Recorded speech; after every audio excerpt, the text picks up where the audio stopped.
100 साल पहले पहाड़ों के बीच एक गांव था। उस गांव में एक जादुई सरोवर था। कहते हैं जो भी उस सरोवर के किनारे आकर दिल से प्रार्थना करता, उसकी सच्ची मनोकामना पूरी हो जाती। एक गरीब किसान सरोवर के पास आता है। किसान हाथ जोड़कर, हे जादुई सरोवर, मेरी फसल बर्बाद हो गई है। कृपया मुझे अन्न दे दो ताकि मेरा परिवार भूखा न रहे। सरसराहट होती है और अचानक उसके सामने अन्न के बोरे आ जाते हैं। किसान हैरान और खुश होकर घर चला जाता है। कुछ दिन बाद एक व्यापारी आता है। व्यापारी लालच से, हे जादुई सरोवर, मुझे सोने चांदी के गहनों से भरी पेटियां चाहिए। सरलता से सरोवर चमकता है और पेटियां व्यापारी के सामने आ जाती हैं। व्यापारी खुशी से भरकर उन्हें ले जाता है। समय बीतता गया।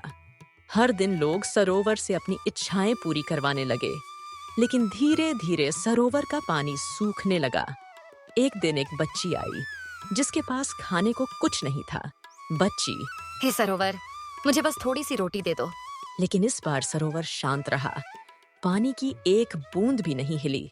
बच्ची निराश होकर चली गई। सरोवर दुखी होकर खुद से बात करने लगा। काश मैं फिर से सबकी मदद कर पाता। हे भगवान, मेरी खोई शक्ति मुझे लौटा दो।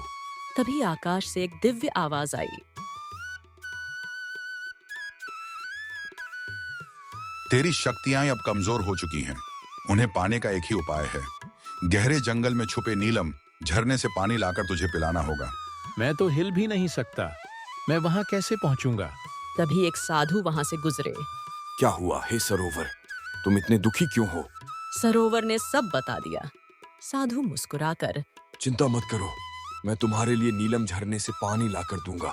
साधु जंगल गए, कठिन रास्तों को पार किया और नीलम झरने से पानी लेकर लौटे।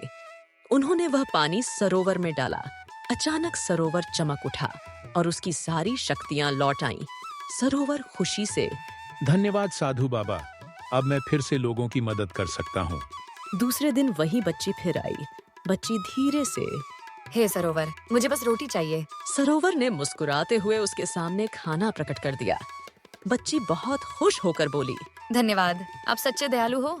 अब सरोवर ने एक नियम बना दिया, जो भी यहाँ आएगा सिर्फ जरूरत की चीज मांग सकेगा, लालच नहीं। गांव के लोग खुश हो गए और सरोवर सबकी मदद करता रहा।